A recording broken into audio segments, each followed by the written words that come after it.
Good morning, YouTube family. It is, gotta check here, the 29th, April the 29th, 2015. And I have a wonderful little message for you. I guess I'm just very vulnerable to fear and doubt. And I think that's, again, one of the reasons why the Lord gives me this job, so that you can see how patient He is. Because one night I don't hear anything from Him and I start to freak out, even though I knew the message was about peace and resting in Him, and not about always seeking to know this and seeking to know that. I understood last night what He was doing, but there's still that little insecurity in me and that little fear that, well, maybe He's not pleased with me and maybe He won't speak to me today. So I kind of was holding my breath all day long. Try that sometime. It doesn't work too well. and finally, when I came into prayer, Ezekiel prayed over me. I did the binding prayer, and I did some repenting for unbelief. And on top of that, I was dead dog tired. I am so wanting to change the schedule. If I can get to bed by 5 in the morning, then I can get up by 2 in the afternoon and still have a nice long sunny day. So I'm working on it. So I was dead dog tired, and I thought, oh my gosh, how's the Lord going to get anything to me in this state? But He was very sweet and accommodating, as He always is. And as soon as I saw Him tonight in prayer, while I was worshiping, He said, Claire, not for one moment have I left you. You've done nothing to deserve that. The enemy is lying to you. Besides, didn't I tell you it's not based on your performance, but on my faithfulness to keep my word? Well, you're here talking with me, Lord. That is you talking with me? I am. Oh, thank you, Lord. My very small and fragile child, don't you know you have no righteousness of your own? But all has been given to you, and if you contain it, you will grow in holiness. You see, I visit each one of my brides with graces, and most receive them, but very few continue to contain them or multiply them. I visit with grace, and I visit with adversity. It is usually during adversity that graces are lost. But what about those times of victory when the devil sifts us and try to take away what we've had?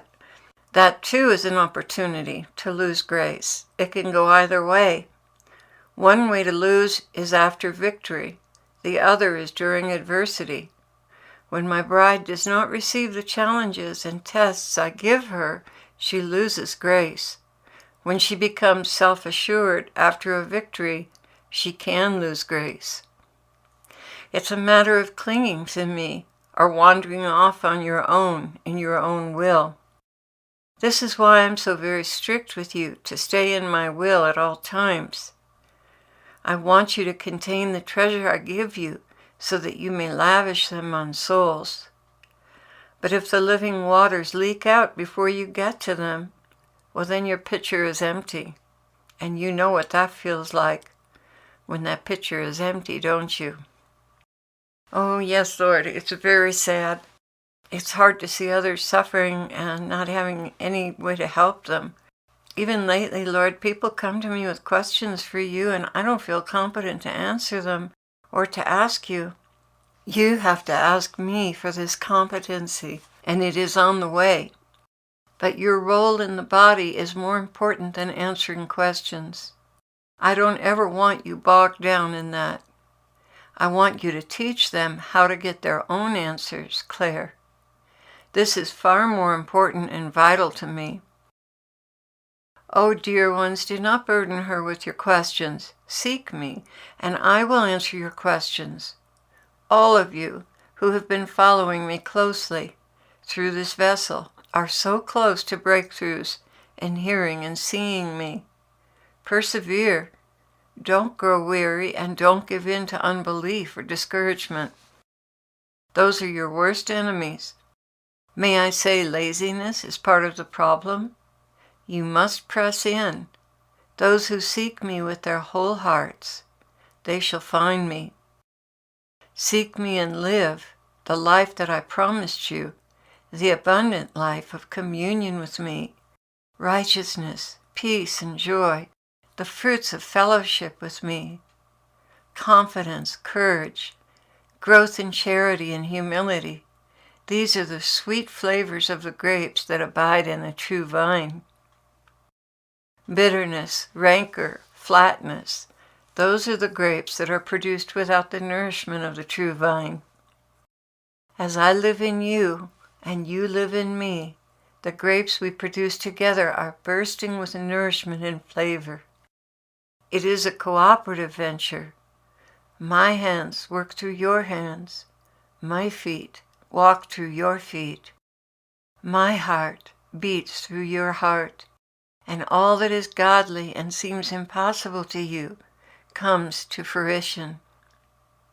All that has previously been out of your reach is now a natural fact, flowing out to other souls who are hungry and thirsty for me. When you begin to see these rewards, the cultivation of new ground, the planting of new seed, and the harvesting of new fruit, rejoice greatly, for great is your reward in heaven. I have longed for cooperative ventures with my body, but so few have the faith and stamina to continue to believe even when the ground seems hard and barren. That is why perseverance is so very important. When you labor with me, you will not always see results immediately, but you will feel a deep satisfaction that together we have plowed and planted, and by faith there will be a harvest. Each day is a new opportunity to co-labor with me. It is your unflagging love for me that keeps you coming back day after day to apply the fertilizer, cultivate the ground, and expect a harvest, knowing that nothing you do for me is in vain. All will bring forth fruit in its proper season. So don't grow weary even at this late hour. Expect a joyful harvest. Expect the plump grapes and fine wine. All these are coming if you continue in your appointed jobs and do not grow weary with the tasks at hand. Then he broke away from the subject for a moment and he said, I know you are tired, Claire. Bear with me just a little while longer. I will answer your prayer about your schedule. But you, my precious, have to obey. We said simultaneously, have to obey, because I sometimes get, while I'm loading the video, I think to myself, gee, I'd like to see what so-and-so said, or what's new here, or what's new there.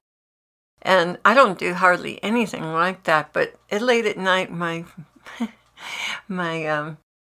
resistance is down, and my curiosity is up, of course. And the Lord said, the enemy reasons with you, and silly you, your self-will loves to listen.